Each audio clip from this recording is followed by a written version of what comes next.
अगं सुन बाई जरा चहा दे की ग. हिनं कुठे गेली ग बाय? बाय बाय बाय बाय बाय बाय बाय.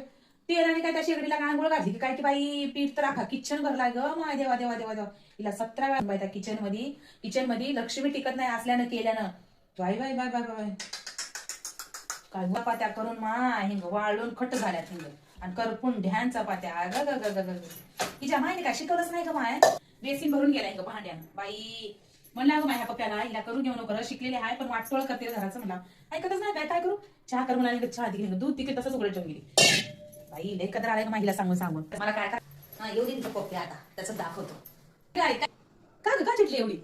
अगं काय नाही का पिंकी तुझी बहिणी किचनवर पिठाची रांगोळी टाकली आणि तेल ते शिपडून शिपडून शिपडून चपात्या आणि ते शेगडी तेलानं पिचपिच करून टाक. होय भांडे बेसिन मध्ये भोम अशा लागल्यात त्याला. चहा कर मला सकाळी म्हणला तर ते दूध उघडत तसंच. तेच आहे तिथं काय पण थांब जरा दाखव ते काय ते घेणार झोपली होय मग भर दिवसाभरी झोपली जाती. बाई आम्हाला काय झोपे ना ग माय रात्र झोपे ना दिवसाभरी झोप यायची बाई. आम्हाला बाई हे काय करायचं ते काय काम करायचं कोणतं काम करायचं आज काय करायचं उद्या काय करायचं कसं भागणं असं आमचं डोकं चालते बाई. हिला बऱ्या झोपा लागतात. दिवसाला रात्र झोपीत जाते जवा येईल तेव्हा. क्लास लावणार आहे मग तिला शिकवायला. तिच्या मायापाला शिकवायला आणला होईल लग्नाच्या आधी. आता शिकलाय शिकू नको म्हणा दादाला सांग फीस बीस भर नको म्हणा. नको माय नको नको नको नको. अजून म्हणून की सासूबाई नंदाची कानं भरली तुम्ही तर बाई लय डोक्यापासून घडल्या ग माझ्या देवा. नंतर की नाही निघायला गेले ना तुम्हाला. बघा तुम्ही काय म्हणले म्हणसा मला परत म्हणा अजून म्हणते की त्याला सांगते.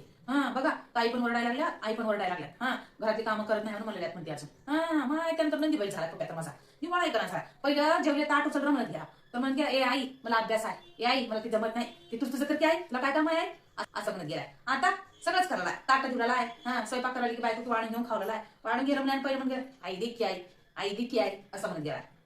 तुला काय आणते दादाचं दादा तर बाई लई येणार आमचा दादा तर लगेच बोलतो तू. तिला काय म्हणलं की बोलतो मग आता लय नाटक करायला. आमची सासू बघ प्रत्येक गोष्टी आमच्या सासूला विचारून करावं लागते आम्हाला. मग उगं नाही माय आता बरोबर जाऊ दे बरोबर आली वाटतं. ताई मी ऐकली बरं का तुमचं मायले तिथं तुम्ही काय काय बोलताय ते. काय ग वहिनी दिवसा पण झोपी जाते बाई तू. आणि ते घरामध्ये किती भांडी कुंडी पडल्यात म्हणून तसंच किचन बिटानं भरले म्हणून. चांगलं ठेवा माय स्वच्छ जरा. कोणी येतं जातं काय पाहुण्याला काय सांगून येतो काय. कोणी असं अचानक पण येतात ती बरं वाटते तसलं. ते काय हॉलमध्ये करत थोडं तरी शोभल तसं करावं माय. काय ग वहिनी कुठं निघालीस किती वेळ झालं बाई येऊन बसला घरामध्ये.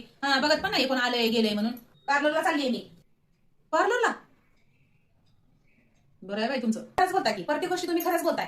अशा बोलताय की मिरची टाकून त्याच्यामध्ये मीठ टाकायची काही गरजच नाही ऑटोमॅटिकच दूर निघतोय त्याच्यातून आहे की नाही. तुम्हाला एवढं वाटत असं ना तुमच्या आईचं एवढं किव येत असेल ना तर घेऊन जा तुमच्या घरी. आणि तुमचं बरं आहे 4-4 दिवसाला माहेर टपकता 4-4 दिवसाला माहेर टपकता. येते मी माझ्या सासरचं सगळं चांगलं आहे. मला तिथं करमत नाही म्हणून मी कधी माझ्या आईला भेटायला येते मी. तुमच्या घरचे लोक काय म्हणत नाही तुम्हाला काय चांगलं तर गुन्हा चांगलं म्हणतात.